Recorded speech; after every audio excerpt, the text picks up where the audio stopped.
Fala pessoal, tudo tranquilo? No vídeo de hoje eu vou responder algumas perguntas de alguns inscritos e no final eu vou te falar se é possível ter câncer de próstata mesmo com PSA baixo. Eu sou o Cláudio Amorim, sou médico urologista e este é o canal Urologia Online.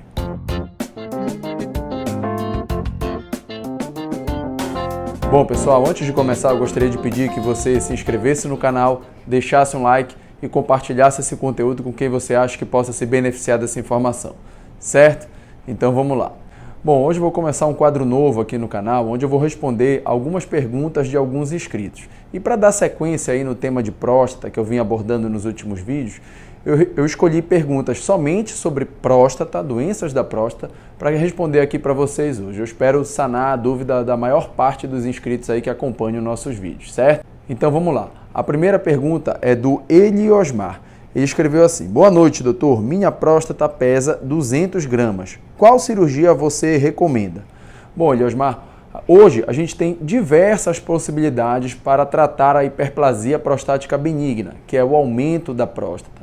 A gente deve, primeiramente, no caso como o seu, ver se o paciente apresenta sintomas, né? Se ele está com dificuldade para urinar ou se ele tem alguma alteração nos exames que indique cirurgia. Em resumo, a gente precisa saber se o paciente tem indicação ou não de cirurgia. Não é só porque a próstata está aumentada, porque ela é grande, que a gente vai precisar operar o paciente, certo?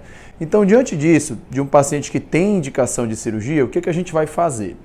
A gente vai avaliar também a disponibilidade dos métodos cirúrgicos que o paciente vai ter e que o médico vai ter para realizar, para tratar esse paciente. E também da experiência do cirurgião com cada método. O método mais utilizado para uma próstata de 200 gramas no nosso meio, o método mais disponível, é a cirurgia aberta, certo? E esse é um método que tem bons resultados, apesar de ser uma cirurgia aberta, de ter um maior potencial de sangramento, do paciente ficar mais tempo internado. É um método com bons resultados, uma cirurgia muito realizada há muitos anos já, uma das cirurgias mais antigas que a gente faz até hoje na urologia, e muitos cirurgiões, muitos urologistas têm muita experiência e fazem muito bem essa cirurgia. E o paciente, após acabada a sua recuperação total, ele tem um excelente resultado na grande maioria dos casos, urina muito bem e fica muito satisfeito. Então, se você tiver disponível no seu meio somente a cirurgia aberta, pode realizar, porque muito provavelmente você vai ter um bom resultado e vai ficar satisfeito com a cirurgia, certo?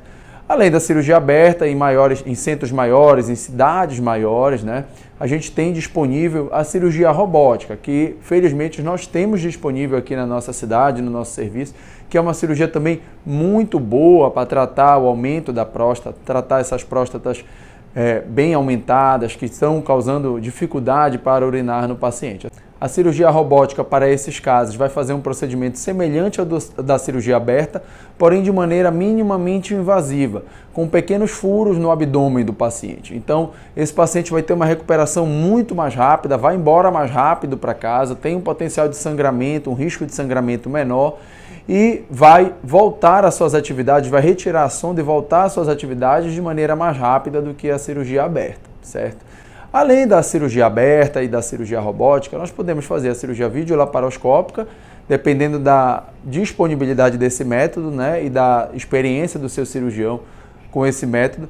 E podemos fazer também um procedimento que vem crescendo ultimamente na comunidade urológica, vem crescendo aqui no nosso país, mas que também está disponível só em alguns centros e não tem muitos cirurgiões ainda familiarizados e com habilidade ainda para resolver desta forma, que é o procedimento de Roux-Lep, onde você vai fazer uma enucleação da próstata, né, com laser, né?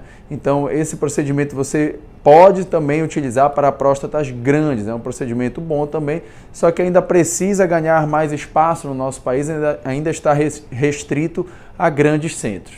A segunda pergunta não é uma pergunta de uma pessoa específica, ela é uma pergunta de vários inscritos e é uma coisa que a gente vê muito na prática.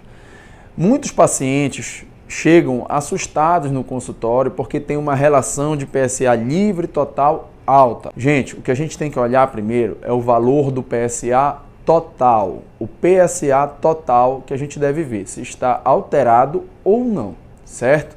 Quando o paciente tem um PSA total acima de 4, a gente olha a relação livre e total e é nesses casos que a gente vai ter uma melhor interpretação, que a relação PSA livre, PSA total, vai nos informar melhor se aquela elevação de PSA é sugestiva de malignidade ou é sugestiva de benignidade.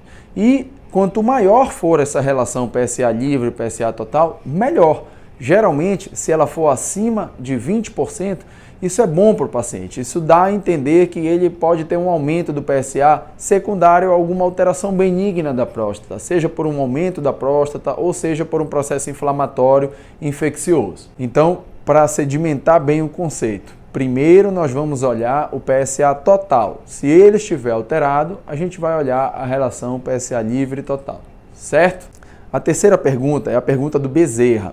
Ele escreveu um texto grande, contou sua história e falou que ele tinha um PSA de 2,8, né, e que vinha sendo considerado normal, mas que até que ele foi com uma colega de outra especialidade que mandou ele com um urologista, né, pois ela considerou o PSA alterado. Bom, PSA alterado é acima de 2,5, é acima de 4, qual que é o certo? Hoje em dia a gente adota o valor de 2,5, porque com esse valor a gente consegue pegar a maior parte dos pacientes com câncer de próstata, certo? A gente tem uma sensibilidade maior que 90% quando a gente adota esse valor de 2,5. Agora, é claro, a gente tem que levar em consideração também a idade do paciente. Quanto maior a idade, maior pode ser o PSA. Então, um paciente de 75 anos, por exemplo, com PSA de 3, a gente pode considerar normal por causa da idade dele, certo? Além disso, devemos olhar também o tamanho da próstata. Próstatas maiores admitem um PSA maior. A gente deve olhar também a relação livre total, como eu citei anteriormente, citei em outros vídeos.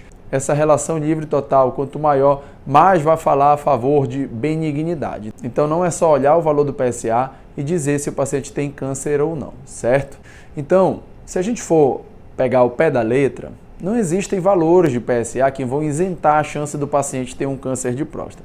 Você pode ter um câncer de próstata com valor de PSA baixo, abaixo até do valor da normalidade? Pode, mas é muito raro isso, certo? É muito difícil. Quando você adota o critério de 2,5, você consegue pegar a imensa maioria dos pacientes. Existem tumores mais raros e mais agressivos que vão cursar com PSA baixo, certo? São tumores indiferenciados, que a gente chama. Geralmente são tumores agressivos, com um pior prognóstico. Então, esses pacientes que portam esses tumores, eles podem ter um PSA mais baixo. Mas isso é muito raro e não justifica a gente ficar rastreando e investigando esse tipo de paciente com PSA baixo, porque a investigação ela também não é isenta de riscos. Ela também pode trazer problemas para o paciente, certo? Então a gente não deve pedir biópsia para qualquer alteração do PSA. A biópsia tem seus riscos, ela pode trazer problemas para o paciente pode desenvolver quadros infecciosos como prostatite, ou quadros até mais graves de septicemia, principalmente se for um paciente mais idoso, com comorbidades. Além disso, o paciente pode apresentar também retenção urinária, ardência para urinar, que é a disúria, pode ficar com sintomas que incomodam ele por um bom tempo após a biópsia, certo? Então a gente deve ser mais criterioso, deve analisar os refinamentos de PSA, a densidade, avaliar o PSA em relação ao tamanho da próstata, avaliar a relação livre total, avaliar a idade do paciente, ver se ele já não está com esse PSA elevado porque ele está apresentando algum processo inflamatório infeccioso. E além disso, dependendo do local que o paciente vive, do acesso dele a determinados exames, a gente pode também lançar mão hoje em dia da ressonância, que é um exame que evoluiu muito e vem nos ajudando muito no diagnóstico do câncer de próstata. Então, aquele paciente com PSA elevado, se fizer uma ressonância, e na ressonância a gente vê sinais sugestivos de benignidade, a gente pode poupar ele de uma biópsia. Então, quanto mais a gente puder selecionar esses pacientes que vão para a biópsia, melhor e mais segura vai ser a nossa prática diária, certo? Então é isso, pessoal. É isso que eu tinha para falar hoje. Se gostaram do vídeo, deixe um like, compartilhe esse vídeo com quem vocês acham que possa se beneficiar dessa informação e se inscrevam no canal. Além disso, comentem, façam perguntas. Eu pretendo trazer mais vídeos desse estilo, trazendo respostas aí para os pacientes que estão participando, estão inscritos aí no canal, certo?